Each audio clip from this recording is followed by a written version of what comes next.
সেহের খাবো রাখবো রোজা, ডাক দিও মা আমারে, সারা দিনের ক্লান্তি ভুলে সুখটা নেব ইফতারে। জোরে বলুন না সুবহানাল্লাহ। নারে তাকবীর, নারে তাকবীর। কাটালিয়া গ্রামবাসী বৃন্দ, কাটালিয়া যুবক বৃন্দ, নারে তাকবীর। সেহরি খাবো রাখবো রোজা, ডাক দিও মা আমারে, সারা দিনের ক্লান্তি ভুলে সুখটা নেব ইফতারে। সেহরি খাবো রাখবো রোজা, ডাক দিও মা আমারে, সারা দিনের ক্লান্তি ভুলে সুখটা নেব ইফতারে। একটি বছর পরে এলো পবিত্র রমজান, আকাশ বাতাস চাঁদ সিতারা বইছে খুশির বান। একটি বছর পরে এলো পবিত্র রমজান, আকাশ বাতাস চাঁদ সিতারায় বইছে খুশির বান। সেহরি খাবো রাখবো রোজা, ডাক দিও মা আমারে, সারা দিনের ক্লান্তি বলে সুখটা নেব ইফতারে। পাপি তাপি ঝরবে গোনা মাগফিরাতের জোয়ারে, সারা দিনের ক্লান্তি ভুলে সুখটা নেব ইফতারে। সেহরি খাবো রাখবো রোজা, ডাক দিও মা আমারে, সারা দিনের ক্লান্তি ভুলে সুখটা নেব ইফতারে। যাই নামাজে দাঁড়িয়ে যাব, পড়বো মাগো তারাবি, সেই নামাজের শিক্ষা দিলেন আমাদের প্রিয় নবী। যাই নামাজে দাঁড়িয়ে যাব, পড়বো মাগো তারাবি, সেই নামাজের শিক্ষা দিলেন আমাদের প্রিয় নবী। রোজ হাসরে ধন্য হব মহান প্রভুর দিদারে, সারা দিনের ক্লান্তি ভুলে সুখটা নেব ইফতারে। সেহরি খাবো রাখবো রোজা, ডাক দিও মা আমারে, সারা দিনের ক্লান্তি ভুলে সুখটা নেব ইফতারে। সারা দিনের সুখটা নেব ইফতারে। আল্লাহুম্মা সাল্লি আলা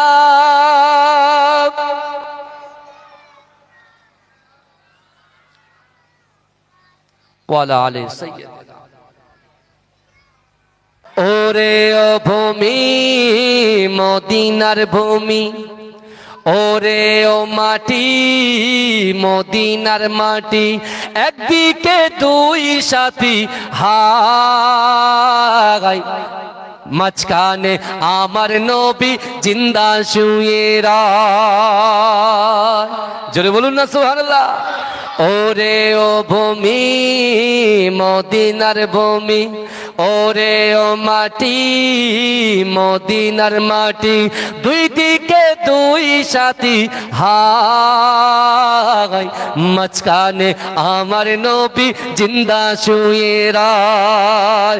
যেতে যদি পারতাম আমি সোনার মদিনায়, সালাম আমি দিতাম গিয়ে নবীজির রওজায়।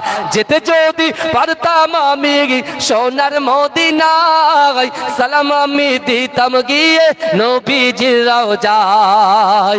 মদিনার ওই ধুলা বালি পাই যদি সামনে আমি, মদিনার ওই ধুলা বালি পাই যদি সামনে আমি, মাখতাম আমি পেলে পরে সুরমা বলে হায়, মাঝখানে আমার নবী জিন্দা শুয়ে রায়, বিচকানে আমার নবী জিন্দা শুয়ে রায়। রওজাতে শুয়ে নবী কাঁদে যারে যার, পাপে ভরা গোনায় ভরা উম্মত আমার। রওজাতে শুয়ে নবী কাঁদে যারে যার, পাপে ভরা গোনায় ভরা উম্মত আমার। কিয়ামতের দিনে নবী করবেন যে রোনা জারি, কিয়ামতের দিনে নবী করবেন যে রোনা জারি আল্লাহর দরবারে নবী পড়ে সেজদায়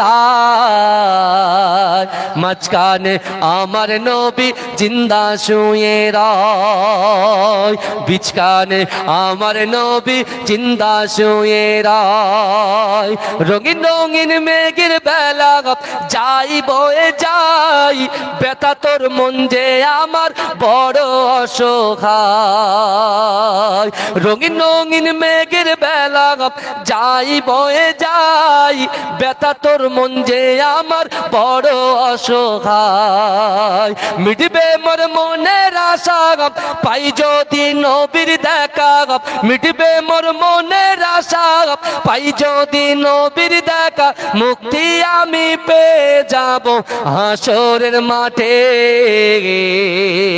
মাঝখানে আমার নবী জিন্দা শুয়ে রয় বিছখানে আমার নবী জিন্দা শুয়ে রয় ওরে ও ভূমি মদিনার ভূমি ওরে ও মাটি মদিনার মাটি একদিকে দুই সাথী হায় মাঝখানে আমার নবী জিন্দা শুয়ে রয় যেতে যদি পারতাম আমি সোনার মদিনায় সালাম আমি দিতাম গিয়ে নবীজির রওজায় যেতে যদি পারতাম আমি সোনার মদিনায় সালাম আমি দিতাম গিয়ে নবীজির রওজায় মদিনার ধুলা বালি পাই যদি সামনে আমি মদিনার ধুলা বালি পাই যদি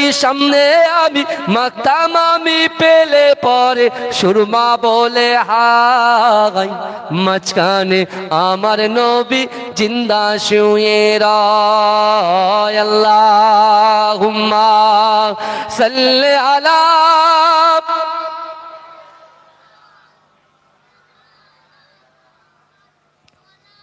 সাইয়্যিদিনা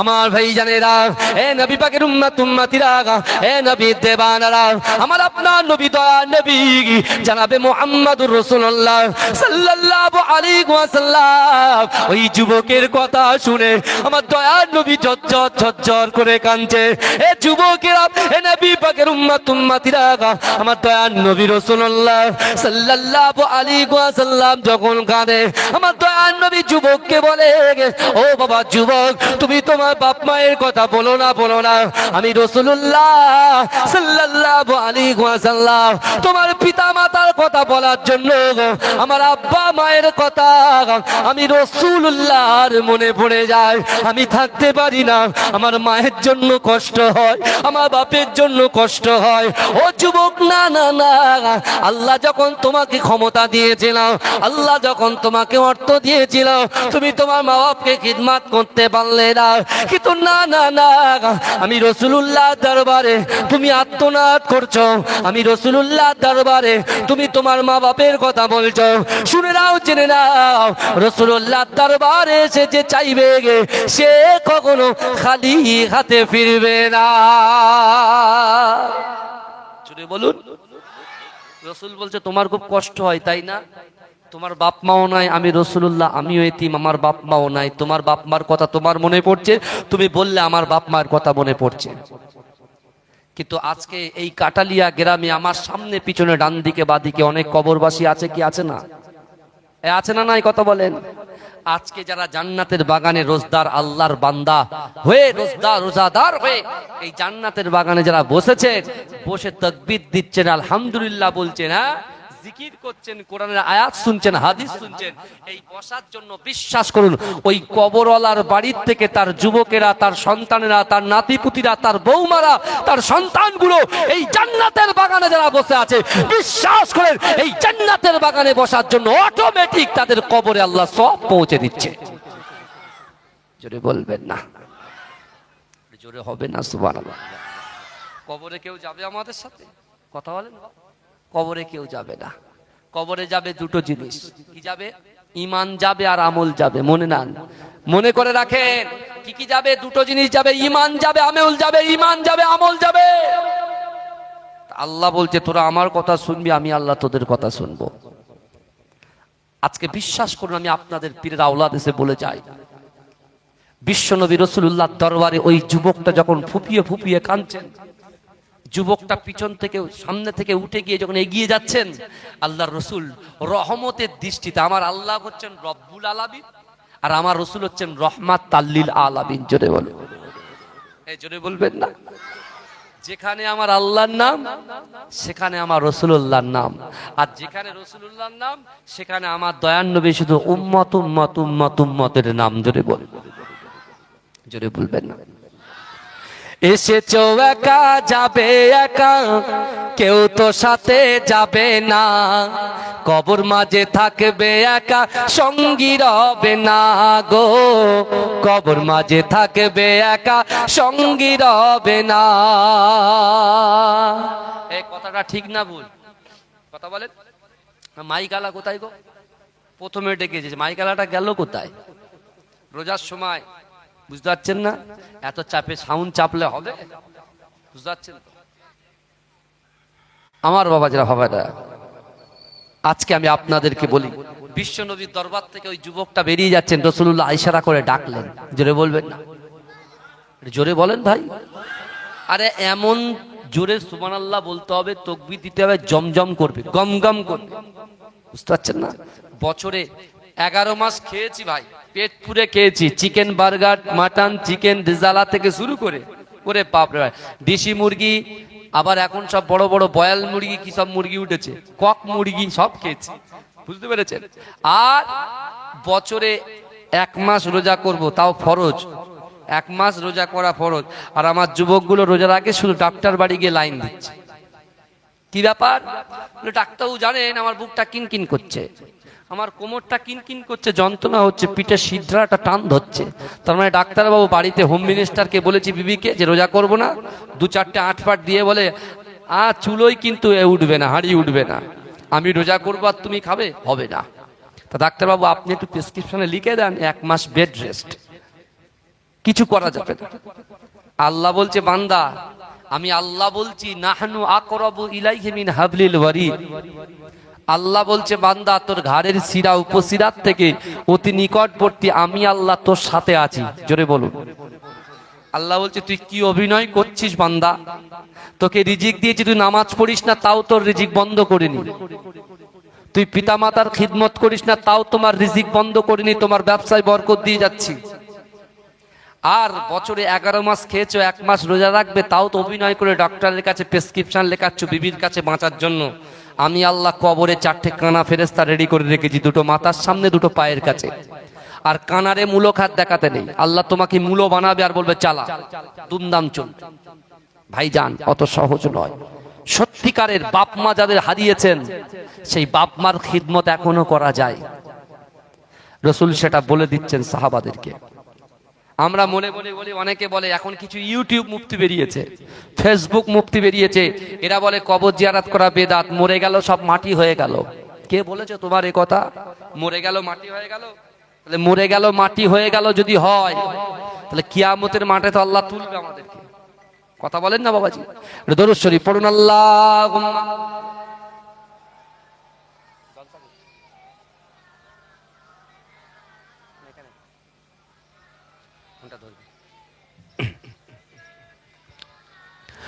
আমার মরণ যদি হয় সোনার মদিনায়, আমার দাফন যদি হয় সোনার মদিনায়, ওই মদিনার ধুলা বালি লাগবে আমার গায়। আমার মরণ যদি হয় সোনার মদিনায়, যদি হবে না সুবহানাল্লাহ। সেই মদিনার বুলবুল অর্থাৎ মদিনার মুস্তাফা নবুল পাক, তিনি বলছেন যে তোমার মরা বাপকে তুমি খিদমত করতে পারবে। জোরে বলবেন না? কি পারবে সেটা পরে বলছি, সুবহানাল্লাহ জোরে বলতে হবে। আমার মরণ যদি হয় সোনার মদিনায়, আমার দাফন যদি হয় সোনার মদিনায়, ওই মদিনার ধুলা বালি লাগবে আমার গায়। আমার মরণ যদি হয় সোনার মদিনায়, ওই মদিনার ধুলা বালি লাগবে আমার গায়। মওত আমার হয় যদি নবী যে তারা, ওই মদিনার ধুলা বালি লাগবে আমার গায়। মওত আমার হয় যদি নবী যে তারা, আমার মরণ যদি হয় সোনার মদিনায়, আমার দাফন যদি হয় সোনার মদিনায়, ওই মদিনার ধুলা বালি লাগবে আমার গায়। আমার মরণ যদি হয় সোনার মদিনায়। কত হাজি কেঁদে কেঁদে বলে দয়াময়, মওত আমার হয় যদি নবী যে তারা, তার সুপারিশ পেলে পরে, তার সুপারিশ পেলে পরে জান্নাত নসিব হয়। আমার মরণ যদি হয় সোনার মদিনায়, আমার দাফন যদি হয় সোনার মদিনায়, ওই মদিনার ধুলা বালি লাগবে আমার গায়। আমার মরণ যদি হয় সোনার মদিনায়। রওজা নবীর দেখলে পরে প্রাণটা ভরে যায়, নয়ন যুগল অশ্রু ঝরে পলক ভিজে যায়। রওজা নবীর দেখলে পরে প্রাণটা ভরে যায়, নয়ন যুগল অশ্রু ঝরে পলক ভিজে যায়। মনে আমার আশা জাগে, মনে আমার আশা জাগে, দিদার যেন হয়। আমার মরণ যদি হয় সোনার মদিনায়, আমার দাফন যদি হয় সোনার মদিনায়। সোনার মদিনায় গিয়ে চুম্ব নবীর পায়, সালাম আমি দিব গিয়ে নবীজি রওজায়। সোনার মদিনায় গিয়ে চুম্ব নবীর পায়, সালাম আমি দেব গিয়ে নবীজি রওজায়। নিরালাই কাঁদব ওই দিন, নিরালাই কাঁদব ওই দিন খোদারি কাবায়। আমার মরণ যদি হয় সোনার মদিনায়, আমার দাফন যদি হয় সোনার মদিনায়, ওই মদিনার ধুলা বালি লাগবে আমার গায়। আমার মরণ যদি হয় সোনার মদিনায়। কত হাজি কেঁদে কেঁদে বলে দয়াময়, মওত আমার হয় যেন নবী যে তারা, তার সুপারিশ পেলে পরে, তার সুপারিশ পেলে পরে জান্নাত নসিব হয়। আমার মরণ যদি হয় সোনার মদিনায়। আল্লাহুম্মা সাল্লি আলা।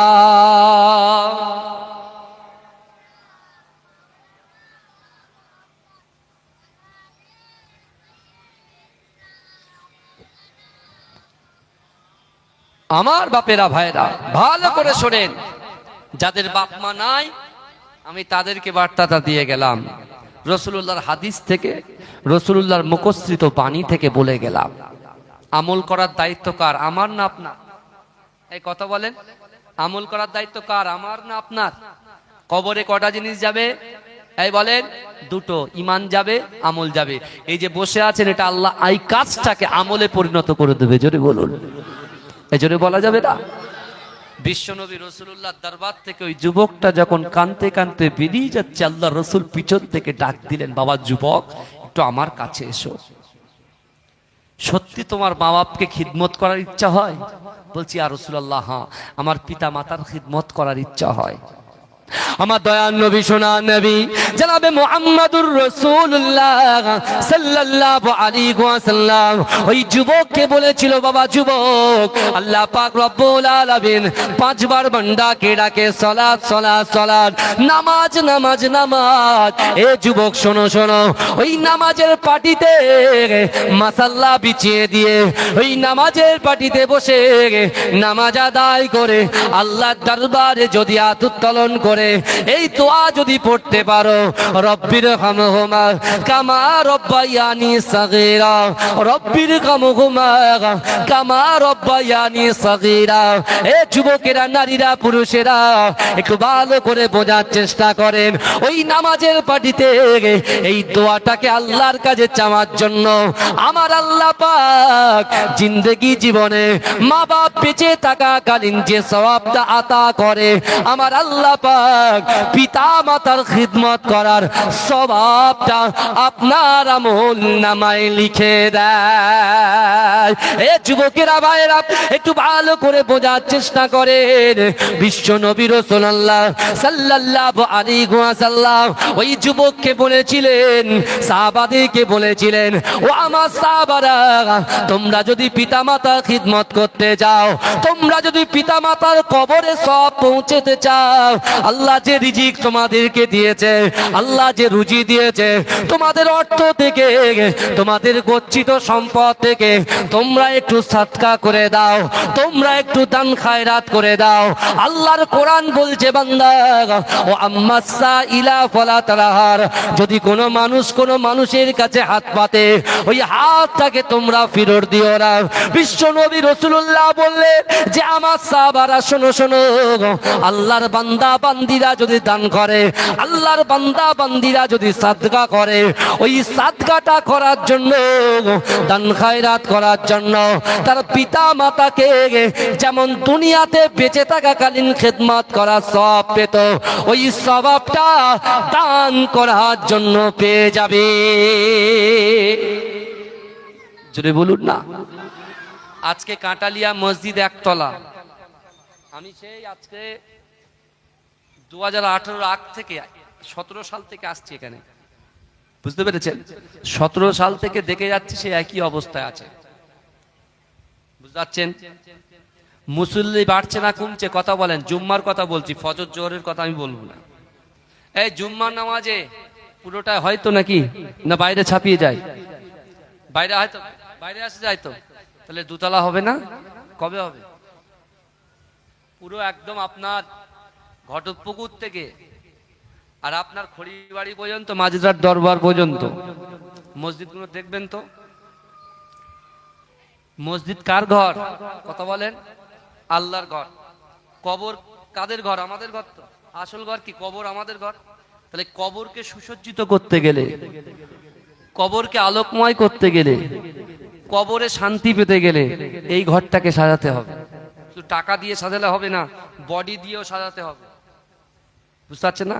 আমরা টাকা দিয়ে এক পাশ, এক বান্ডিল রড, 100 ফুট বালি দিয়ে দিলাম, হয়ে গেল।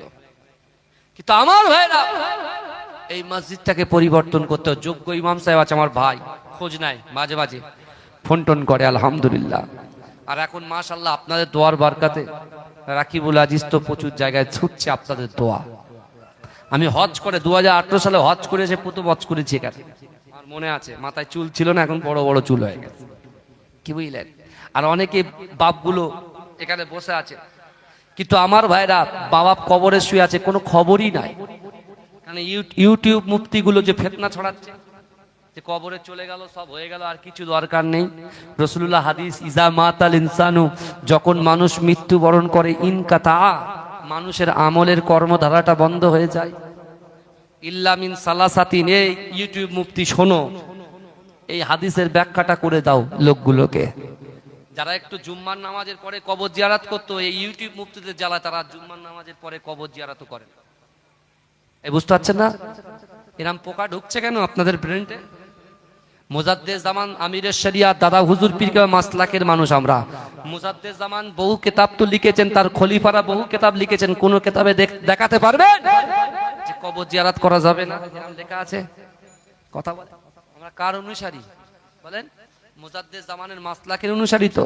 মুজাদ্দেদ জামান দাদা হুজুর পীর কেবলা রাসূলুল্লাহ সুন্নাতটাকে সামনে নিয়ে এসেছেন, জোরে বলুন, জোরে বলবেন না? সেই বাগানে আমরা রয়েছি, আর এই বাগানে অন্য মালি এসে জাত তাই কথা বলে চলে যাবে, আর আপনার সেটা অ্যাকসেপ্ট করবেন? এটা ভালো মানুষের পরিচয়? কথা বলেন না বাবা। আল্লাহ রসুল বলছে, তুমি যদি তোমার পিতা মাতাকে খিদমত করতে চাও, বাপ মা কবরে আছে বলে কবরে গেল, শেষ হয়ে গেল। রসুল বলছে, তুমি যদি তোমার মরা বাপকে খিদমত করতে চাও, তাই নামাজের পাটিতে বসে পড়ো, রব্বির হামহুমা কামা রব্বায়ানি সগীরা, জোরে বলেন। তুমি দান খায়রাত করে দাও, বন্টন করে দাও। রাসূলুল্লাহর মস্ত বড় সাহাবা, সব থেকে বেশি হাদিস যিনি বর্ণনা করেছেন, তার নাম হচ্ছে আবু হুরায়রা রাদিয়াল্লাহু তাআলা আনহু। এই আবু হুরায়রা রাদিয়াল্লাহু তাআলা আনহু রাসূলুল্লাহ থেকে বর্ণনা করে বলছে, এক যুবক নিয়ত করেছে, আমি সাদকা করব, দান করব, খায়রাত করব, কিন্তু আমি এমন ভাবে দান করব, আমার ডান হাত দিয়ে দান করব, বাম হাত জানতে পারবে না। বাম হাত দিয়ে দান করব, ডান হাত জানতে পারবে না। আর আল্লাহ কিন্তু পরীক্ষা করবেন। আল্লাহ বলছে, বান্দা, আহাসিবান নাসু আইতরাকু আইয়াকুলু আমান্না ওয়াহুম লা ইফতানুন। আল্লাহ বলছে, ও বান্দা, তোমরা যারা ঈমান এনেছো, তোমরা কি মনে করো আমি আল্লাহ তোমাদেরকে ছেড়ে দেব? কাঠালিয়ার যুবকরা যখন ইচ্ছা নামাজ পড়বে, পড়বে না, যখন ইচ্ছা এখানে যাবে সেখানে যাবে, যখন ইচ্ছা মা বাপকে ভালোবাসবে, বাসবে না, স্ত্রীকে ভালোবাসবে, বাসবে না, স্ত্রী স্বামীকে ভালোবাসবে কি বাসবে না, যা ইচ্ছা তাই করবে। আল্লাহ বলছে, তোমরা কি ভাবো আমি আল্লাহ তোমাদেরকে ছেড়ে দেব? অহুম লা ইফতানুন, আমি আল্লাহ কি তোমাদের পরীক্ষা করব না? যৌবন দিয়ে, সুন্দর রূপ দিয়ে, গঠন দিয়ে, অর্থ দিয়ে, সম্পদ দিয়ে, নাম দিয়ে, যশ দিয়ে আল্লাহ পরীক্ষা করবে। ওই পরীক্ষায় পাশ করবেন না ফেল করবেন? পাশ করতে হবে না ফেল করতে হবে? কথা বলেন। আল্লাহর পরীক্ষায় যে ফেল করবে সে জাহান্নামের আগুনে পড়বে, আর আল্লাহর পরীক্ষায় যে পাশ করবে, রাসূলুল্লাহর ওসিলায় আল্লাহ একটা জান্নাত সৃষ্টি করেছেন, সবচাইতে বড় জান্নাত জান্নাতুল ফেরদাউস, আল্লাহ আমার আপনার আমল নামায় লিপিবদ্ধ করে দেবে। জোরে বলবেন না? আমরা দান করে অনেকে চিন্তা করি যে ঠিক জায়গায় দিলাম তো, দিলে কাজ হবে তো। এই যুবকের থেকে শিক্ষা নেন। রাসূলুল্লাহর মস্ত বড় সাহাবা আবু হুরায়রা রাসূলুল্লাহ থেকে বর্ণনা করছেন। ওই যুবকটা বলছেন যে, না, আমি আগামী কাল থেকে সাদকা করব, দান করব। এই শুনছেন তো আপনারা বাবাজি? তাকবীর দেন, নারে তাকবীর। রোজার মাস তো সবাই ঝিমিয়ে যায়, একটু একটু চাঙ্গা করতে হবে শরীরকে। শয়তান তো বাঁধা আছে, মাশাআল্লাহ, এ বুঝতে পারছেন না? শয়তান বাঁধা আছে, কিন্তু ইউটিউবে শয়তান ছাড়া। এ কথা ঠিক না? কালো কালো ড্রেস পরে যা শয়তানের মুখ হচ্ছে, পাগল হয়ে যাবেন আপনি। কি বুঝলেন? শয়তান বাঁধা আছে, কিন্তু ইউটিউবে শয়তান ঘুরছে, এটা মাথায় রাখবেন, খুব সাবধান। কাল কিয়ামতের ভয় করতে হবে। আল্লাহ বলছেন, ওয়ালিমান খাফা মাকামা রাব্বিহি জান্নাতান। কাল কিয়ামতের মাঠে আমি আল্লাহর সামনে দাঁড়ানোকে যে ভয় করবে, আমি আল্লাহ তাকে দুটো জান্নাত পুরস্কার দেব। জোরে বলেন, চিৎকার দিয়ে বলবেন না? আমরা জান্নাতের আশায় তো বসেছি। রাতের বেলা এত লোক হতো জলসায়, 2-4 জন লোক বসে থাকে। দিনের বেলা দেখেন আল্লাহর ফেরেশতা হয়ে সব বসে আছে। আলহামদুলিল্লাহ, আল্লাহর ফেরেশতারা আমাদের পাশে বসে আছে। জোরে বলুন, জোরে বলা যাবে না, আল্লাহর ফেরেশতারা বসে আছে। ওই যুবক ছেলে চিন্তা করছেন, ডানাত দিয়ে দান করবো, বাঁ হাত জানতে পারবে না, আর বাঁ হাত দিয়ে দান করবো, ডানাত জানতে পারবে না। ও রাতের দিনের বেলাটা দানের জন্য সিলেক্ট করলেন না, রাতের বেলাটা দানের জন্য সিলেক্ট করলেন। রাতের অন্ধকারে দানের ব্যাগটা নিয়ে হাঁটতে শুরু করেছে। এই শুনছেন, দানের ব্যাগ নিয়ে হাঁটতে হাঁটতে হাঁটতে দেখছে একটা যুবক দাঁড়িয়ে। সেই যুবকের হাতে ব্যাগটা দিয়ে সোজা বাড়িতে চলে এসেছে, যাতে কেউ দেখতে না পায়। এসে কোরআন তেলাওয়াত করছেন, নামাজ কালাম পড়ে শুয়ে পড়েছে। যেই ঘুমিয়ে যাচ্ছেন, ঘুমিয়ে তার কানের কাছে কে একজন এসে বলছে, আল্লাহর বান্দা, তুমি আজকে যাকে দান করেছো সে কে তুমি জানো? বলছে, না তো আমি জানি না। বলে, তুমি যাকে দান করেছো সে মস্ত বড় একটা চোর। তুমি যাকে দান করেছো সে মস্ত বড় একটা কি? কথা বলেন, কে? চোর। চোর। তা আমি দান করব 500 টাকা, 1000 টাকা, 3000 টাকা, আমার পাশে যদি কেউ চোরের হাতে দেয়, আমার মন খারাপ হবে কি হবে না?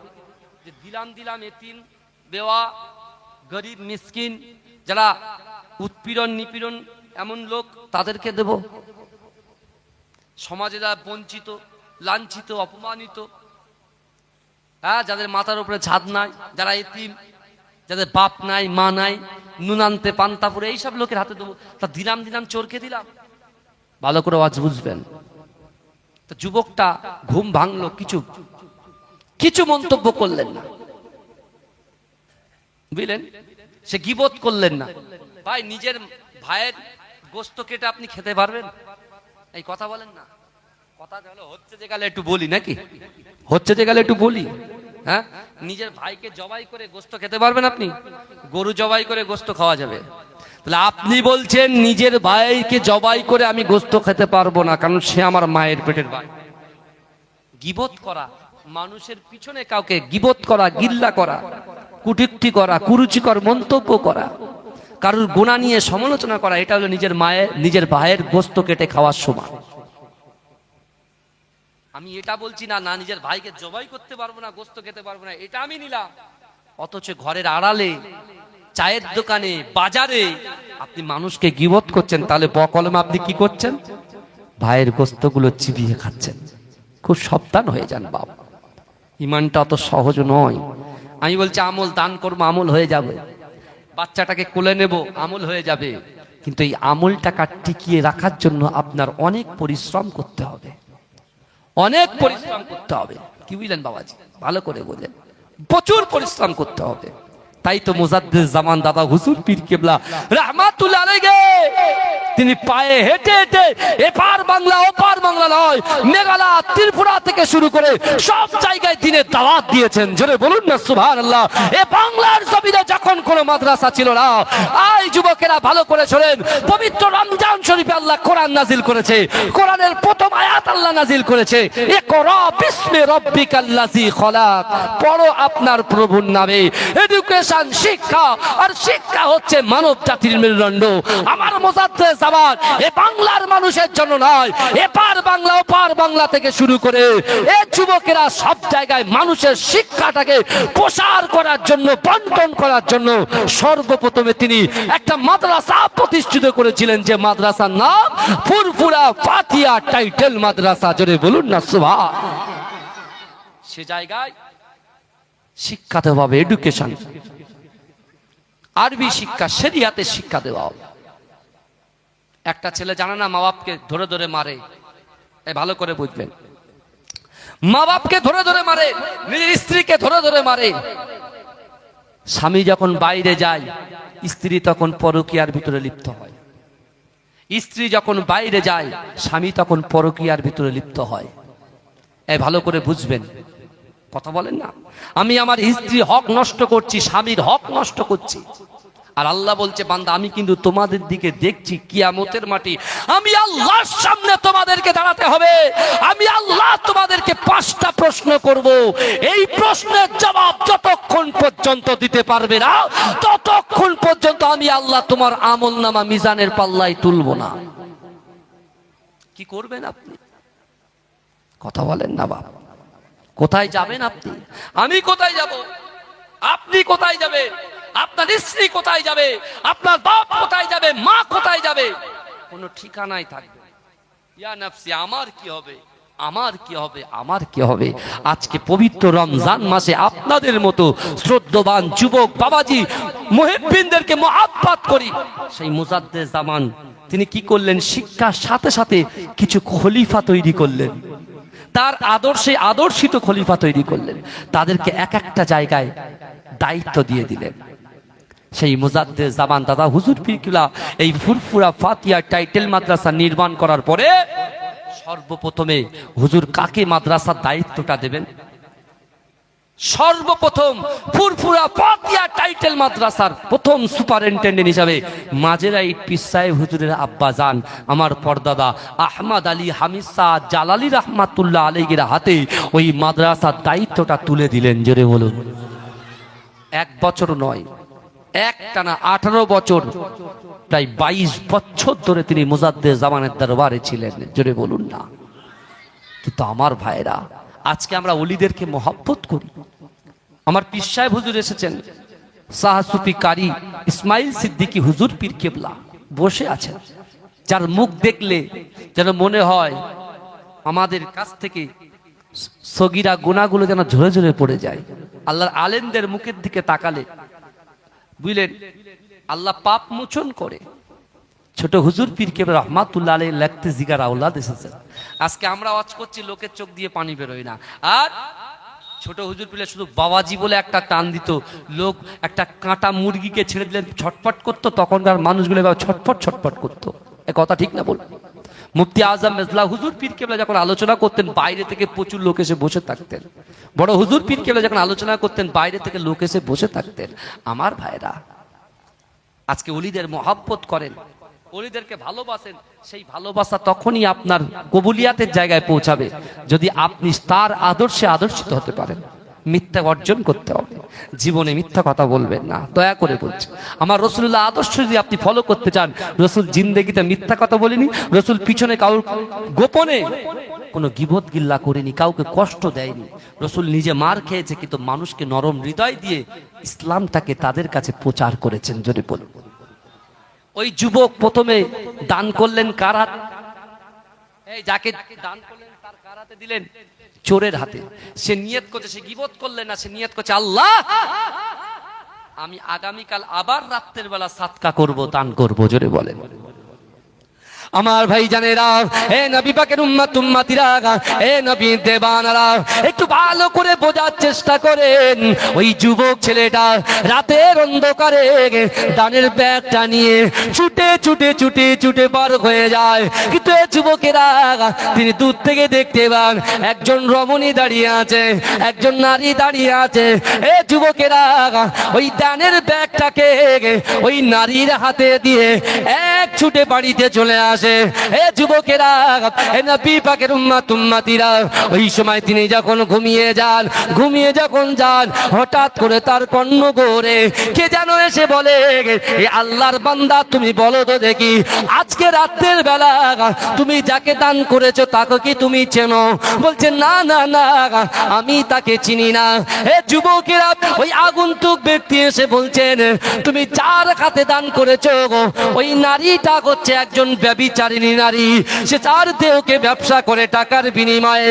এ যুবকেরা, আল্লাহর বান্দা কষ্ট পেলেন না, আল্লাহর বান্দা কুরুচিকর মন্তব্য করলেন না, আল্লাহর বান্দা গীবত করলেন না, বরঞ্চ আল্লাহর কাছে নামাজের মাসাল্লায় বসে আল্লাহর কাছে নিয়ত করলেন, ওগো রব্বুল আলামিন আল্লাহ আমি আপনার বান্দা আগামী কাল রাতের বেলা আবার দান করতে চলে যাব।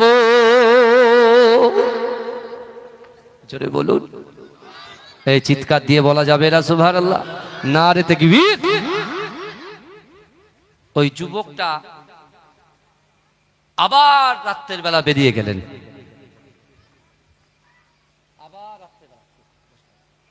আবার রাতের বেলা চুপ করে বসে থাকে। রাতের বেলা যেই বেরিয়ে গেছে দেখছে একটা লোক পিছনে হাত দিয়ে মাথা নিচু করে মুখটা কি বিড়বিড় করে কি বলছে, আর একবার ওই কোণে আর একবার এই কোণে শুধু যাওয়া আসা আপ অ্যান্ড ডাউন করছে, যাওয়া আসা করছে। এই শুনছেন? এদিকে তাকান বাপ, এদিকে তাকান, এটা তাকবীর দেন তো, নারে তাকবীর। পিছনের ভাইগুলো মসজিদে যারা বসে আছে একটাও কেউ কথা বলছে না, মুখ খুলছে না। এমন তাকবীর দিতে হবে যে কটা বাইরে ঘোরাঘুরি করছে তারা যেন এখানে বসে থাকে। নারে তাকবীর। আরো জোরে নারে তাকবীর, নারে তাকবীর। মাসলাকে মুজাদ্দিদ জামান পীর সাহেব হুজুর কিবলা, কাটালিয়া গ্রামবাসী বৃন্দ, কাটালিয়া যুবক বৃন্দ, উলামায়ে হযরতগণ, পীরজাদা পীর সাহেব হুজুরগণ, নারে তাকবীর। তুমি নূরে আলা নূরুল হুদা নূরে মোহাম্মদ, ওই নাম ধরিয়া পড়লে দরুদ লাগে মনে সাদ, ওই নাম ধরিয়া পড়লে দরুদ লাগে মনে সাদ। হবে না? চালাক দেখে আবার বাড়িয়ে দিয়েছে 10 আজান। চালাক দেখেছেন? আমি আজান হবে ঠিক করে রেখেছি 10-এ আজান বলে 20-তে আজান। তাকবীর দেন, নারে তাকবীর। যে কথাটা বলতে থাকে শেষ করি, তারপর গজল হবে। কি বুঝলেন? আগে ওয়াজ শুনে, সে ওয়াজ আর কেউ শোনে না, এখন শুধু রাকিবুল ভাই গজল বলে। আর যারা শুনছে তাহলে হুজুর গজল জানে, শুধু ওয়াজ জানে না হয়তো, বুঝতে পারছেন না? বলে হুজুর শুদ্ধি ওয়াজ করে, তা হুজুরকে যেভাবে বলবেন সেভাবে করবে ইনশাআল্লাহ। কাটালিয়ার দোয়া আছে না, নাই কথা বলেন? কাটালিয়ার যুবকদের সাথে আমার প্রত্যেকদিন দেখা হয়, কি বুঝলেন? থাক না, আমার কাছে রয়েছে, থাক না, ঠিক আছে, দুটোই আমার খাস মুরিদ আমার, থাক। এই বয়স হয়ে এরাই তো ভালোবাসবে। হ্যাঁ ভালো করে ও হাততালির দিক, যা দিক দিক আমার বাবাজিরা ভালো করে শোনেন, এটা তকবীর দেন না রে তাকবীর। তা এই যে যুবকটা তৃতীয় দিনে যখন রাতের অন্ধকারে দান করতে চলে গেছেন, একজন লোক মাথা হেঁট করে কি মুখ দিয়ে বিড়বিড় করে বলছেন, আর একবার ওপার থেকে এপার, এপার থেকে ওপার যাচ্ছে। এই যুবকটা কি করেছে, তার হাতে দানের ব্যাগটা দিয়ে সোজা বাড়ি চলে, বাড়ি যখন চলে এসছে ওই ইবাদত বান্দিগি করে ও শুয়ে পড়েছে। আর যখন শুয়ে পড়েছে, আবার সেই আগের দুদিন যে লোক এসছে সে আবার কানে কানে এসে বলছে, এই আজকে তুমি কাকে দান করেছো জানো? বলছে না তো। আজকে তুমি এই এলাকার সবচাইতে ধনী এবং কৃপণ ব্যক্তিকে দান করেছো। হ্যাঁ বুঝেছেন, কাকে দান করেছে? ধনী লোক, বিশাল ধনী, অর্থ সম্পদ গিজ গিজ করছে, তার দান করে, কিন্তু সে কৃপণ। কিন্তু কি বলেন? আচ্ছা ভাই, ধনী হওয়া কি অপরাধ? ওদের হয়তো বলতে হবে তো, নাহলে আমার উপর রাগ করবে তো, এটা ভেঙে দিতে হবে। বলে হুজুর আপনি ধনীও বলে গেলেন আর কৃপণও বলে গেলেন, সব থেকে বেশি দান আমার। তা আমি এবার ভাইদেরকে আবার একটু ভালো করে গায়ে হাত বুলিয়ে দিচ্ছি, দেখেন কেমন, দেখেন ধনী হওয়া কি অপরাধ? ধনী হওয়া অপরাধ নয়, কিন্তু আপনি ধনী হয়ে যদি শরিয়াত বিরোধী কাজকর্ম করেন সেটাই হচ্ছে বড় অপরাধ। এ কথা ঠিক না ভুল? বোঝা গেল তাহলে? আমার ভাই জানেরা, এ নবী পাকের উম্মত উম্মতিরা, এ নবী দেবানারা, ওই যুবক ছেলেটা নামাজের মাসাল্লায় বসে বসে আল্লাহকে বললেন, আল্লাহ পাক, না না না, আমার মনে কোনো কষ্ট নাই। আপনি কোরআনে বলেছেন, ও আম্মা সাইলা ফালা তানহার, যদি কোনো মানুষ কোনো মানুষের কাছে হাত পাতে ওই হাতটাকে তোমরা ফেরত দিও না। আল্লাহ রাসূল বলছে, দান করো, খয়রাত করো, সাদকা দাও, আল্লাহ বিপদ আপদ বালা মুসিবত থেকে হেফাজত করবে। এ যুবকেরা, এ নবী পাকের উম্মত উম্মতিরা, ওই যুবকটা আল্লাহকে বললেন, আল্লাহ পাক, প্রথম দিনে দান করলাম সে হলো চোর, দ্বিতীয় দিনে দান করলাম সে একজন ব্যভিচারিণী নারী, তৃতীয় দিন দান করলাম সে একজন ধনী ব্যক্তি কৃপণ। এ যুবকেরা, রাতের বেলায় এশার নামাজ পড়ে ওই যুবক কোরআন তেলাওয়াত করে, সে যখন ঘুমিয়ে যায়, কে যেন একজন ব্যক্তি তাকে বলে, এ আল্লাহর বান্দা, তুমি ঘাবড়ে যেও না, তুমি অসন্তুষ্ট হয়েও না, তুমি যে নিয়ত করেছো, তুমি যে নিয়ত করে দান করেছো, সর্বপ্রথমে যে চোরকে তুমি দান করেছো, তোমার দানের ব্যাগটা যে চোরটা অ্যাকসেপ্ট করেছে, নিজের হাতে নিয়ে ধরেছে, হয়তো তোমার দানটা পাওয়ার জন্য ওই চোর জিন্দেগিতে আর চুরি করবে না। এ যুবকেরা, এ নবী পাকের উম্মত উম্মতিরা, একটু ভালো করে বোঝার চেষ্টা করেন। কে যেন তার কর্ণ গড়ে বলে, এ যুবক শোনো শোনো, তুমি যে রাতের অন্ধকারে যে ব্যভিচারিণী জেনাকারিণী নারীর হাতে দান করেছ, তোমার দানটা সেই নারীটা নিজে হাতে নিয়েছে, তোমার দানটা নেবার জন্য হয়তো আর জিন্দেগিতে সে আর নিজের শরীরের সঙ্গে কাউর জেনা করতে দেবে না। এ যুবকেরা, ওই আগন্তুক ব্যক্তি এসে বললেন, এ আল্লাহর বান্দা শোনো শোনো, তুমি চিন্তা করো না, তুমি ঘাবড়ে যেও না, তুমি যে ধনী ব্যক্তিকে দান করেছো, সেই ধনী ব্যক্তিটা জিন্দেগিতে আর কোনো মানুষকে, তার বাড়ি থেকে, তার কাছ থেকে আর কোনো মানুষকে ফিরিয়ে দেবে না। জোরে বলেন, ইন্নামাল আমালু বিল খাওয়াতি, প্রত্যেকটা জিনিস নিয়তের উপরে নির্ভরশীল। আমি হাবেজ সাহেবকে দিলাম, আবার বাড়ি গিয়ে বললাম কেন দিলাম, রাকিবুল হুজুরকে দিলাম, বাড়িতে এসে কানেক্ট হয়েছে কিনা, ঠিকঠাক দোয়া কবুল হচ্ছে কিনা, এসব দেখা চলবে না। বিচার কে করবে? আল্লাহ করবে। বিচার আপনারা করতে যাবেন না। শরিয়াতে কোরআন হাদিস সম্পর্কে জ্ঞান আছে, বসুন। জ্ঞান নাই, কিছু নাই, বোঝেন না, জানেন না, যোগ্য ব্যক্তির কাছে গিয়ে জিজ্ঞাসা করবেন, ফতোয়াটা জিজ্ঞাসা করবেন। যে মুফতি সাহেব, যাদের স্থান দেওয়ার ক্ষমতা আছে, সে ফতোয়া দেবে, বুঝলেন না? ফুরফুরা দরবার শরীফে ফতোয়া নিয়ে যান, মাজিরার দরবার শরীফে নিয়ে যান, বসিরার দরবারে নিয়ে যান, বুঝতে পারছেন না? যোগ্য ব্যক্তি আছে, তাদের কাছে ওই কাগজের লিস্টটা দেওয়া হয়, তারা ফতোয়াটা দেখে, পড়ে, বোঝে, তারপরে ফতোয়া স্টাম্প মেরে দিয়ে দেয়। আর এখন ইউটিউব মুক্তরা বলছে এই হবে না, এই অমুক, এ বেদাত, এ হারাম, এ হালাল, এ অমুক। এদিকে যাবেন না। আসুন, আল্লাহর কোরআন বলছে, বান্দা ওয়াসারিউ ইলা মাগফিরাতিম মির রাব্বিকুম ওয়া জান্নাতিন আরদুহাস সামাওয়াতু ওয়াল আরদ উইদ্দাত লিল মুত্তাকিন। আল্লাহ কোরআনে বলছে, বান্দা তোমরা অতি দ্রুত অগ্রসর হও। মায়েরা, বোনেরা, আপনার পীরের আওলাদ এসেছি, বা আপনার বাড়ির সন্তানের সঙ্গে আমার সম্পর্ক আছে। হ্যাঁ, মাঝেরাটি দরবার শরীফে চৈত্র মাসের প্রথম শনিবার আগামীকাল, যেহেতু ইফতারের মাহফিল হচ্ছে, আমার এখান থেকে প্রচুর যুবকরা যায়, আমার মাসুম থেকে শুরু করে, হ্যাঁ, তারপরে রাজাবাবু থেকে শুরু করে আরো সব ভাইরা, আমার সাইফুদ্দিন ভাই থেকে শুরু করে, হ্যাঁ, বাচ্চা ছেলেরা সব যায় এখান থেকে, বুঝতে পেরেছেন? আর এবারে একটু খাস করে দাওয়াত দিয়ে যাব 22শে চৈত্র, আন্দুলিয়া জালালিবাগ দরবার। আমার আব্বা যান প্রায় 50 বছর দিনের খেদমত করেছেন, হুজুর পীর কেবলার সঙ্গে ওয়াজ করেছেন আমার আব্বা। হ্যাঁ, আমার ছোট হুজুর পীর আমার আব্বাজানকে হায়দারি সাহেব বলে ডাকতেন, বুঝতে পেরেছেন? সেই হুজুরের কবর সামনেই, একদম মাজারের সামনেই ইসালের সওয়াব আগামী 22শে চৈত্র। আমি চাইবো যেভাবে আপনারা ডেকেছেন, অন্য জায়গায় জলসা ক্যান্সেল করে এসেছি, সেভাবে আপনারা কাজকে ক্যান্সেল করে যাবেন, বলেন ইনশাআল্লাহ। বলবেন না ইনশাআল্লাহ? জোরে তাকবীর দেন, নারে তাকবীর, দরুদ শরীফ, আল্লাহুম্মা।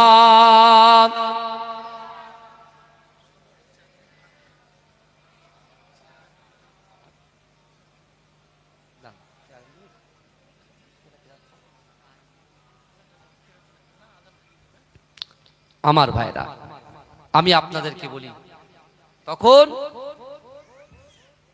ওই যুবক ছেলেটা যে দান করলো, আল্লাহ তার দানে একজন চোরকে ভালো করে দিল, একজন ব্যভিচারী নারীকে ভালো করে দিল, আর একজন কৃপণ ধনী ব্যক্তিকে আল্লাহ দান কারণেওয়ালা বানিয়ে দিল। জোরে বলে, কোটাই কটাস কটাস করে আওয়াজ হয় না? 1 টাকা 2 টাকা শব্দ পাওয়া যায় না? কথা বলেন। এই যে দানটা দিচ্ছেন, এই দানটা কিন্তু আল্লাহর দরবারে তোলা আছে, দানটা আল্লাহর দরবারে তোলা আছে। তাই বেশি বেশি করে এই রমজান মাসে, যে রমজান মাস পেল, নিজের পিছনের গুনাহ ক্ষমা করতে পারলো না, রাসূল বলে তার মতো হতভাগা আর কেউ নাই। কারণ আমরা যখন বাপ মার সাথে ঝগড়া করি, বাপ মাকে সাথে সাথে বলে তুমি আমার কাছে ক্ষমা চাও, আমি ক্ষমা করে দেবো। কথা বলেন বাবাজি? বলে? বলে না। কিন্তু আল্লাহ বলছে, বান্দা উদউনি ওয়াস্তাজিব লাকুম, তোরা আমার কাছে, তুই গুনাহ করেছিস, তুই নাফরমানি কাজ করেছিস, বান্দা আমি আল্লাহর দিকে তাকা, উদউনি ওয়াস্তাজিব লাকুম, আমার কাছে চাও, লা তাকনাতু মির রাহমাতিল্লাহ, আমার রহমত থেকে নিরাশ হয়ে যেও না। বান্দা তোমরা যদি তওবার মতো তওবা করো, আমি আল্লাহ তোমাদের সম্ভব অসম্ভবকে সম্ভব করে দেব। আপনি কোন নেতার কাছে যাবেন, তো নেত্রীর কাছে যাবেন, একদিন যাবেন দেবে, দ্বিতীয় দিন যাবেন দেবে, বন্ধুর কাছে একদিন টাকা ধার চাইবেন দেবে, তৃতীয় দিন দেবে, চতুর্থ দিনের মধ্যে সব মোবাইলের সুইচ বন্ধ হয়ে যাবে। নামাজ যেদিন থেকে আমাদের ফরজ হয়েছে, গুনার খাতা লেখা শুরু হয়েছে, ভালো করে বুঝবেন। সেদিন থেকে আজ পর্যন্ত প্রত্যেকটা সেকেন্ডে, প্রত্যেকটা মিনিটে, প্রত্যেকটা ঘন্টায় আল্লাহর দরবার কিন্তু আমাদের জন্য খোলা আছে। জোরে বলুন। মৃত্যুর আগ পর্যন্ত আমাদের আল্লাহ দরবার, আল্লাহর দরজা খোলা আছে। মৃত্যুর আগ পর্যন্ত তওবার দরজা খোলা আছে। আসুন না, অনেক গুনাহ হয়ে, চোখের গুনাহ হয়েছে, হাতের গুনাহ হয়েছে, অন্তরের গুনাহ হয়েছে, নফসের গুনাহ হয়ে গিয়েছে। আজকে পবিত্র রমজান শরীফে মাগফিরাতের দিনে এই জান্নাতের বাগানে আল্লাহর ঘরের পাশে আমরা ওয়াদাবদ্ধ হই যে আগামী কাল থেকে, আগামী কাল ফজর থেকে মৃত্যুর আগ পর্যন্ত পর্যন্ত আর নামাজ কাজা করব না, পিতা মাতাকে কষ্ট দেব না, স্ত্রীর হক আদায় করব, স্বামীর হক আদায় করব, সন্তানের হক আদায় করব, গ্রামবাসীর হক আদায় করব। আর শুক্রবারের দিনে যেটা 1 টাকা দিতাম, নাই ওটা 5 টাকা করব, নাই ওটাকে 10 টাকা করব ইনশাআল্লাহ। বলেন ইনশাআল্লাহ, বলেন ইনশাআল্লাহ, বলবেন না? আমার ভাইরা, আলোচনা করলাম, সংক্ষেপ করলাম, খাস করে মহব্বত রাখবেন, ভালোবাসা রাখবেন।